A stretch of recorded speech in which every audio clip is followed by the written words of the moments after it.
Hola, sexto básico del Colegio San Benito. ¿Cómo están? Les habla su profesor Gonzalo, junto con la Miss Loreto. Luis Loreto. Estamos grabando esta presentación de introducción para que recordemos en qué estábamos desde, desde que partimos nuestras clases. Y que eso, sin más preámbulo, partamos con esta presentación que la hicimos con harto cariño para ustedes. Recordar que estamos trabajando en la independencia de América. ¿En qué año? En el siglo XIX. La independencia de América tuvo, tiene ciertas características que se basan principalmente en los beneficios y desafíos que conlleva vivir de forma independiente. Desde quinto básico, si ustedes lo recuerdan, Chile, desde el año 1541 puntualmente, era dependiente de de la corona española. Hasta el año 1810 esta situación va a estar más o menos de la misma manera. Por lo tanto, un cambio a esta condición de ser un país o no dependiente significa tres desafíos. El primero, el desafío es esta llamada a la organización. ¿Cómo nos organizamos? Vivir 300 años de forma dependiente, que me digan todas las cosas que tengo que hacer, hasta elegir las autoridades, es un desafío, ¿no? Entonces, el primero, una organización. El segundo, esta idea de la libertad. Una libertad que se basa en la capacidad que tiene cada uno de decidir qué hacer con sus bienes económicos y con su libertad política. Y por último, un desafío no menor es el desafío del orden. Mantenerse ordenado y definir con qué estructura, en un cuadradito, con qué estructura vamos a dar cuenta de la capacidad que tenemos nosotros, en este caso los americanos, de que todo lo que habíamos aprendido funcione de la mejor manera, de mantenernos ordenaditos y sobre todo de pensar en las mejores normas que vamos a tener para poder organizarnos y ser efectivamente independientes y que esto no sea un desorden y que esto sea fructífero y todos nos veamos beneficiados de aquí adelante. ¿En qué periodo histórico vamos a trabajar esto? Vamos a trabajar desde el año 1808 con un hecho puntual que después vamos a explicar en detalle de por qué es tan relevante, que es la invasión de Napoleón a España y la captura del rey Fernando VII. Y por último, en 1833 con la Constitución, que lleva el nombre por la fecha y que va a dar cuenta de la importancia que van a tener las constituciones en el orden republicano y en cómo decidimos ser una república que funciona de manera independiente. Para eso vamos a empezar a ver, a recordar en realidad cuáles fueron los antecedentes que tuvo la independencia de América y de Chile puntualmente, que es el tema que a nosotros nos interesa.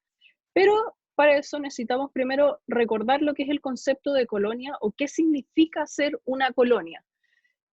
Como bien decía el profesor, desde el siglo XVI Chile era colonia de la corona española y eso la hacía depender en absolutamente todos los ámbitos de la vida cotidiana, desde lo político, porque desde España el rey establecía las autoridades, en lo económico, porque estaba limitada la producción y el intercambio comercial, y va a ocurrir que en realidad el rango de acción, por así decirlo, que tienen las personas de las colonias, los americanos, es muy poco en comparación a lo que puede o lo que hace en realidad la colonia desde la metrópolis, perdón, desde España, enviando todas las decisiones.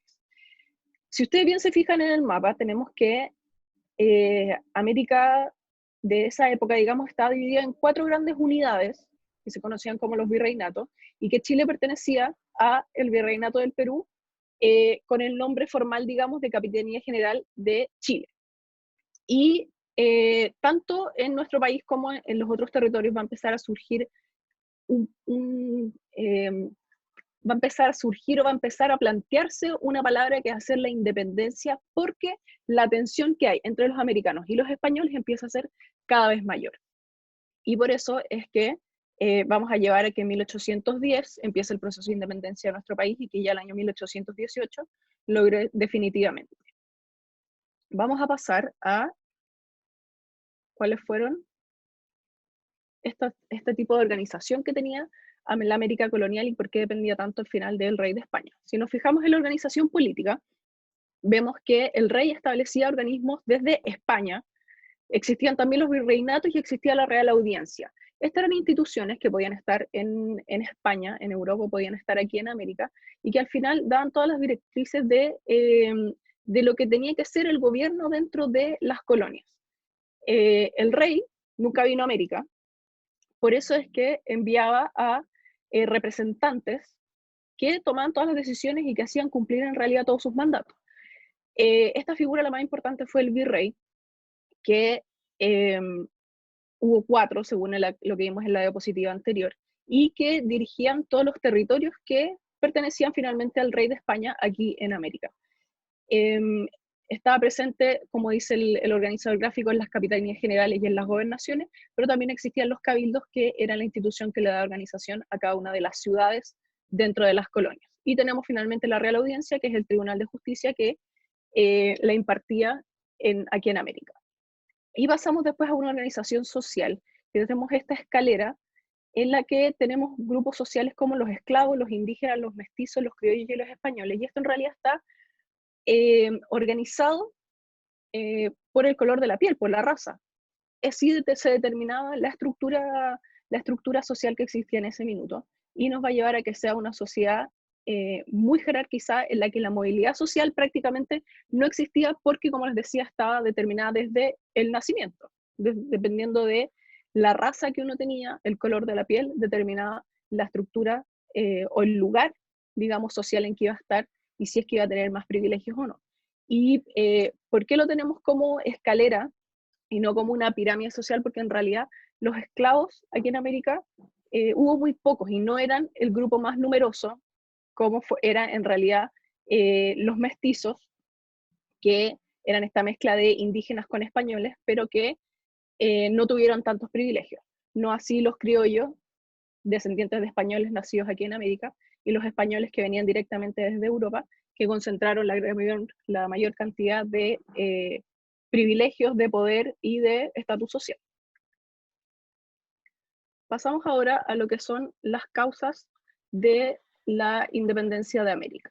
En este sentido, como bien me explicaba la Miss Loreto, la estructura política y la estructura social va a significar que en el caso americano se genera una suerte de tensión respecto a esta condición de dependencia que tenían las colonias americanas con España. Y esto nos lleva a otro punto en el que todo el fenómeno de independencia va a ser a nivel americano. No solamente va a ser un hecho puntual de Chile, que es lo que probablemente nos convoque, sino que más bien es un hecho que ocurre desde Nueva España, en actual México, hasta Chile, pasando por Colombia, por Venezuela, por Bolivia, por Argentina, Perú, etc. ¿Cuáles son?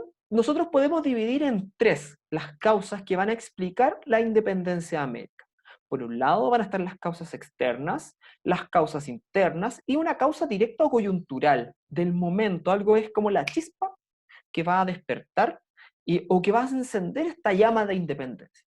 Respecto a las causas externas, tenemos 3 hechos muy relevantes. El primero tiene que ver con la Ilustración, movimiento filosófico, un movimiento de las ideas que ocurre en Francia y en parte de Inglaterra, que inspira una nueva forma de gobierno, una nueva forma, un sentido de identidad y de libertad. Por otro lado, vamos a tener la experiencia práctica de estas ideas de la Ilustración en una ex colonia del Imperio Británico, Estados Unidos, la cual en 1778 se va a independizar de Gran Bretaña. Y además va a ser su propia constitución. Y se va a constituir como la primera nación que va a perdurar con una nueva constitución y con un nuevo orden al margen del periodo colonial, del dominio colonial. Y por otro lado, tenemos la experiencia de la Revolución Francesa, un tanto violenta, pero no menor en importancia, dado que demuestra que se puede gobernar sin un rey. Algo que parecía que estaba dado, de que siempre íbamos a gobernar y que siempre iba a mandar un rey, que la gente no iba a elegir a su gobernante. Bueno, con la Revolución Francesa en un primer momento se va a dar cuenta de esto, de que es posible gobernar y de elegir a las propias autoridades. Algo, un deseo muy importante que estaba presente en los diferentes criollos americanos. Respecto a las causas internas, Pasamos a ver entonces la causa interna que tiene que ver con el descontento de los criollos. Los criollos, como habíamos dicho hace unos minutos, son los descendientes de los españoles, pero nacidos aquí en América. Y el haber nacido en América, inmediatamente significa que no pueden aspirar a tener grandes cargos políticos. Es decir, que, por ejemplo, cargos como el de virrey, el de gobernador, el de capitán general o el de juez, siempre recaía en manos de españoles o de europeos que venían desde el viejo continente, no de criollos nacidos aquí en América. Es por eso que empieza a generarse un descontento de los mismos criollos hacia los españoles o hacia los peninsulares, porque ellos también querían tomar decisiones. O sea, ellos dicen, ¿quién mejor que nosotros que hemos nacido aquí y hemos vivido en esta tierra toda nuestra vida? La conocemos mejor para poder tomar mejores decisiones en lo que respecta al gobierno. Por eso es que empieza a surgir este descontento en el que algunos criollos empiezan a plantear la idea de que ¿por qué tiene que venir alguien más de miles y mil kilómetros de distancia a gobernarnos, cierto? Que en realidad ellos sí están capacitados para poder tomar decisiones importantes. Y la última causa, que va a ser la causa directa, la causa coyuntural, va a ser la gota que rebalsa el vaso, por así decirlo, es la que lleva a que todas las causas anteriores que hemos explicado tengan sentido y se unan para desarrollar finalmente lo que va a ser el proceso de independencia no solo de Chile, sino que de toda América. Esta causa inmediata, directa o coyuntural, es la prisión del rey Fernando VII de España, que tiene que ver con que Napoleón, que era emperador de Francia luego de la Revolución Francesa, que recién explicó el profesor, va a invadir el territorio español, entra con sus tropas y toma prisionero al rey, a cambio del rey, digamos que va a estar en la cárcel por casi 4 años y más. Va a poner a su hermano, José Bonaparte. ¿Qué es lo que ocurre? Que a los españoles no les gusta esto de tener un rey falso, por así decirlo, de tener un rey que no corresponde y que no es el heredero al trono, sino que viene un francés, un extranjero, a gobernarlos. Y por eso es que en España está establecido que en caso de que no existiera un rey o de que el rey estuviera incapacitado de gobernar, como era lo que ocurría en este minuto porque estaba en la cárcel, los españoles, el pueblo, digamos, los súbditos del rey, tienen la facultad de formar juntas de gobierno para tomar decisiones solo mientras el rey no pueda gobernar. Y eso va a empezar a ocurrir en España primero, van a empezar a surgir juntas de gobierno como la de Sevilla, que va a ser la más importante, pero eso va a llevar también a que aquí en América los criollos que pertenecían a todas las colonias españolas quieran también formar sus propias juntas de gobierno, como fue el caso, por ejemplo, de Chile el 18 de septiembre de 1810. ¿Qué es lo que va a pasar? Es que eh, va a haber un problema, digamos, en el sentido de que los americanos dicen no tenemos por qué ser fiel a la Junta de Sevilla, que era esta que yo les nombraba que se había formado en España, sino que ellas son fieles al rey. Por eso es que no tienen por qué acatar las órdenes que da la Junta de Sevilla, sino que ellos dicen nosotros somos súbditos del rey, nosotros no somos súbditos de otros españoles, sino que a nosotros nos corresponde establecer nuestras propias juntas de gobierno y por eso es que empiezan a establecerse aquí también en Chile. Eh, Eso va a dar inicio después al proceso de independencia, del que vamos a hacer referencia en un próximo video, y vamos a empezar a hablar ya de lo que es el proceso de la independencia de Chile. Pero es importante entender de que todos los antecedentes que nosotros hemos estado nombrando hasta ahora, al final son antecedentes, son causas de la independencia en toda América, porque como América está gobernada por las mismas personas, por el mismo rey, son los mismos fenómenos que ocurren en Chile, que ocurren en Argentina, que ocurren en Perú, que ocurren en México, en realidad en todas las colonias que tenía España aquí en América.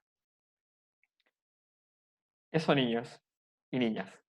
Vamos a ver, nos vemos en el próximo video que habla sobre la independencia de Chile y sus De etapas. Chile. Chao.